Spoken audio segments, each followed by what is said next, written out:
Hey everyone, it's Will, Gamer Dad, with another video for you.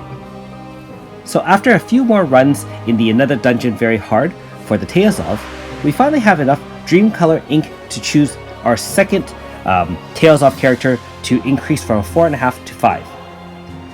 So let me know in the comments below who you went with next. In my case, I'm going with Yuri. I do think that as a win character, he's quite powerful, and I do want to add him to my team.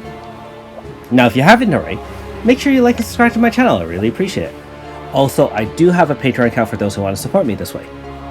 Now, just a reminder, every subsequent battle you choose will get slightly harder. So obviously you should choose in order which one you want to go with so that you can leave the toughest one for last that you have the strongest element against. So keep in mind that hopefully you do have some elemental teams at this point.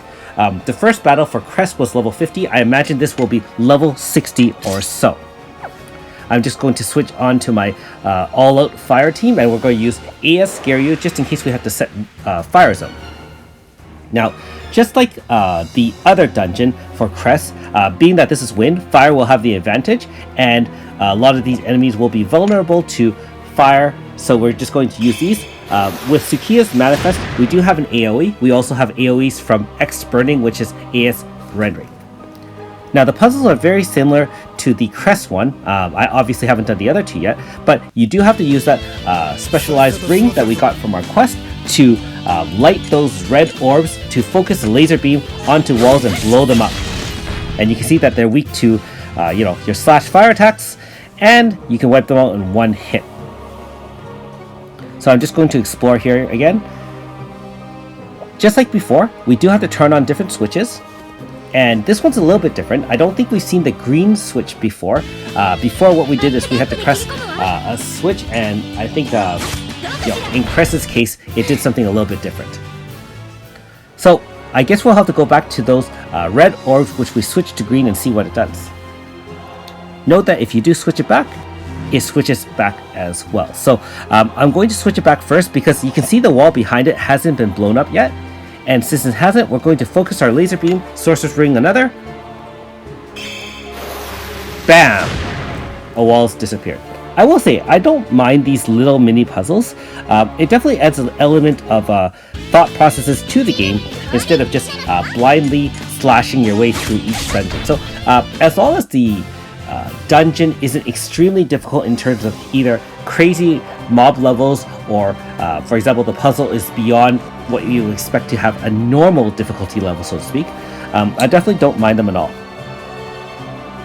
Okay, so we go back here and note that when it's green, it actually does a different action. So instead of having a laser beam shoot through the walls, it did some sort of wind move, because I guess we're in a wind type dungeon, and it moved one of those platforms from one side to the other. And that will be a very important mechanic later on in this video, as you can see. Okay, so again, the mobs still seem to be relatively manageable. Bear in mind though, I am bringing an all level 80 team with multiple elemental grasses, so that helps a lot. Okay, so our first hidden treasure, so to speak, is a high class scroll. Not too much to think about. What we're really looking for, as you know, is for Yuri's personal weapon, because not only are you going to fight the final boss, which is the Wind Spirit, to get his 5-star tome to upgrade him, we're also going to try to find his personal weapon in one go here, so we don't have to revisit again.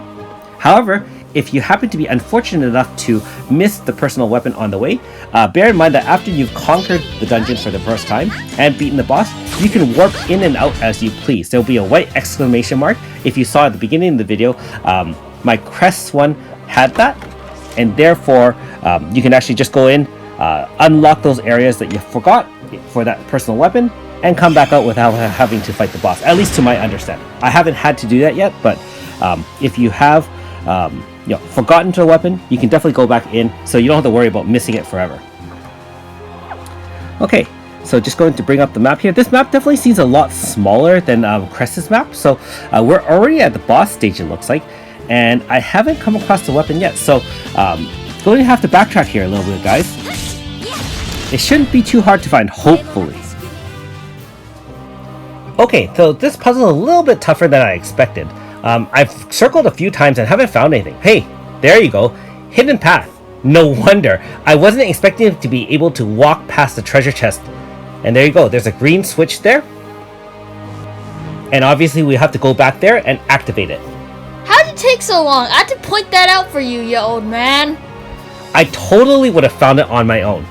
Just in case you're wondering, that's my middle son, and he's, he's a little bit further ahead since he's not recording any videos. But that being said, honestly speaking, it was a little bit tricky, and I have, finally found it, so don't feel bad if it also took you a long time. So let's go back through that hidden pathway and walk down. You can see that the path is now exposed, and I'm imagining that that's where Yuri's weapon is. We are running a little bit low on MP, just from using all those AoEs. Okay. One more, and there's the treasure chest that we were missing all along. Okay, second star. Nice. So just like Cress's, I imagine this will be a level 60, but as you know, I am using the apprentice's weapons from this auction side quest in order to get plus 10% on Yuri instead. So, I'll equip that once he's level 80 or so. I might actually just scroll him and see how it goes. Okay, looks like we're all here and ready to fight the wind spirit. I wonder how challenging this one will be.